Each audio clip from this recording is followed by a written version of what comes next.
So, మరి అంటే ఈ మంత్రం చేసే వేళా విశేషం అంటే ఏ విధంగా సమయంలో చేస్తే అది పూర్తిగా సిద్ధిస్తుంది?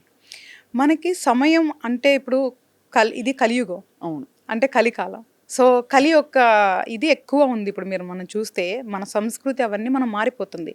అయినా ఏది మార్చుకొని మనం ఏం చేసినా కూడా మనం ఏదైతే సమయం వెచ్చిస్తామో అది క్వాలిటీగా గనక వెచ్చిస్తే గనక మనకి ఫలితాలుంటాయి. అవును. ఈరోజు మనకి ఎర్లీ మార్నింగ్ జనరల్‌గా లెగిస్తే చాలామంది లెగట్లేదు ఈరోజు రేపు. లెగిస్తే ఉదయం చేసుకోవటం మంచిది.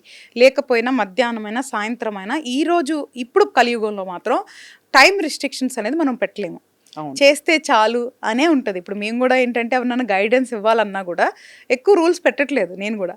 వాళ్ళు చేస్తే చాలులే ఫస్ట్ అలవాటైతే తర్వాత వాళ్ళంతరకు వాళ్ళే వాళ్ళ సమయాన్ని మార్చుకుంటారు. నియమ నిష్టలను వాళ్ళు పెట్టుకుంటారు. అసలు ముందు అలవాటు చేయాలి అనేది. అవును.